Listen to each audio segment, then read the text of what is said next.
Good morning, everybody, and welcome back to Term 2. Really excited about today. It's the first in our LADAM series. We have 2 LADAM Pupil Free Days a year.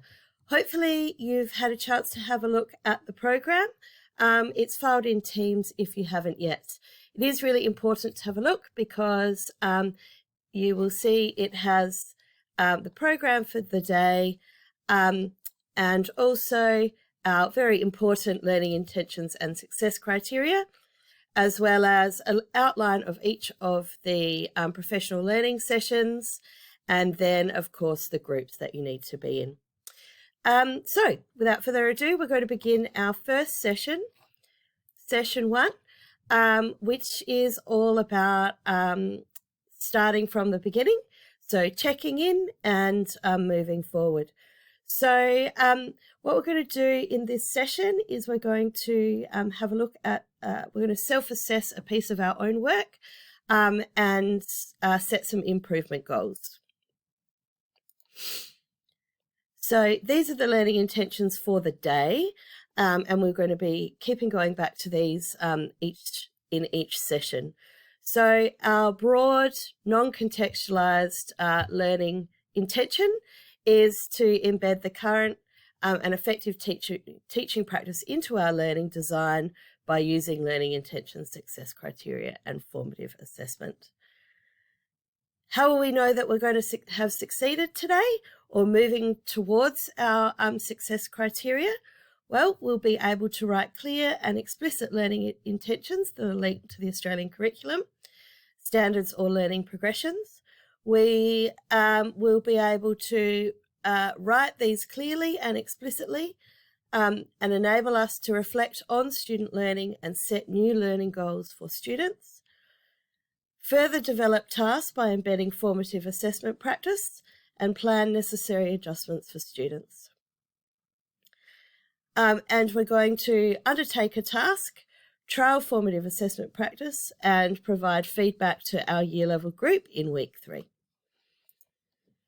So why are we doing this? This is kind of acting as our curriculum. The LADAM strategy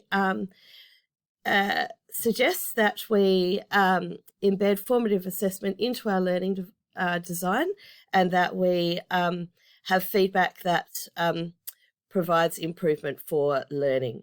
And to be able to do this, we need to incorporate learning intentions and success criteria that is explicitly linked to the Australian curriculum to make sure that our students are meeting the goals of the achievement standards. So, first thing we're going to do is an entry card, and I've decided to use Socrative for this. In the past, I've used Kahoots, there's Quizlet, there's many different ones. So what you will need to do is follow these steps and do the quiz. Please do this on your own device and individually, because we want to get a really clear picture of where everybody is sitting with their knowledge and expertise in regards to learning intentions and success criteria. So I'm going to pause the video for a minute while you please follow the instructions and have a go at the quiz. See you in a minute. Okay, how do we go? Socrative isn't as interactive and fun as things like Kahoot. I really like Kahoot, but it does give us a really good collection of information to go with and to help with our planning. So during the day, I'll be having a look at that and, if need be, adjusting some of what we're going to be doing and the information that we might provide throughout the day.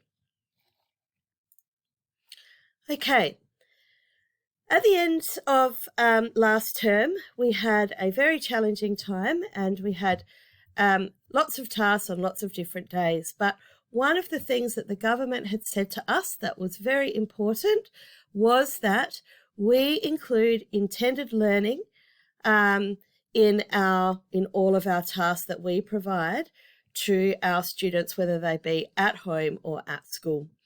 So this document here is from the very last day, from Thursday, and it was a bit of a culmination of all the things that we've been doing during the week. I beg your pardon.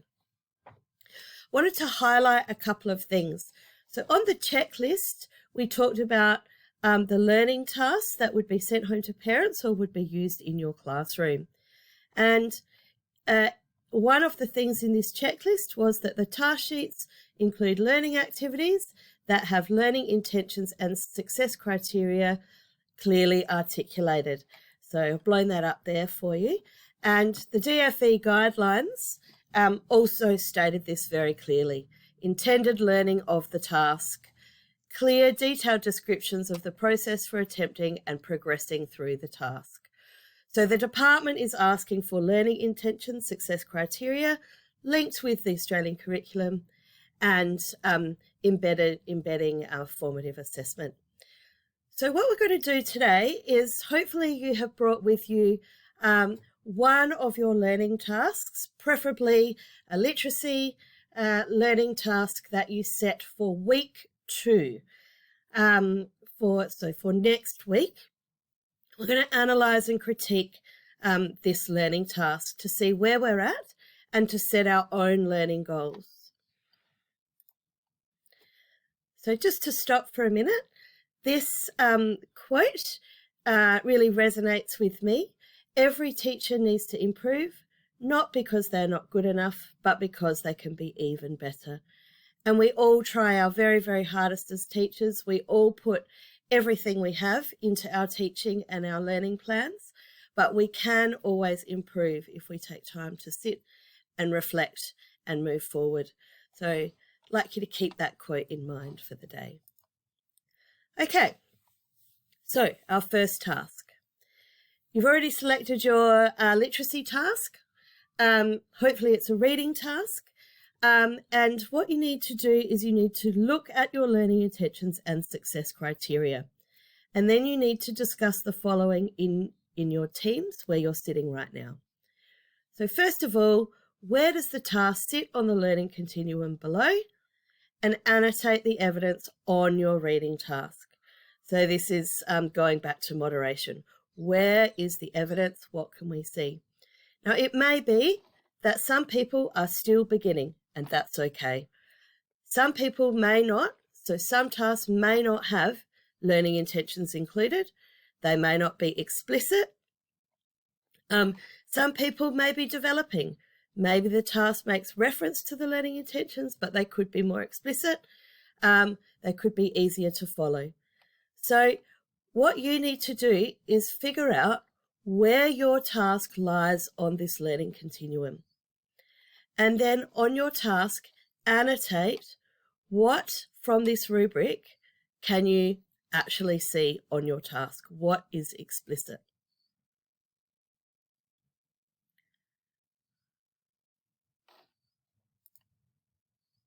Okay. Once you finish that, you'll move on to this single point rubric. And single point rubric is a little bit different to the rubric with progressions. This one helps us to have discussion points for goal setting and is a little bit more flexible for self and peer assessment.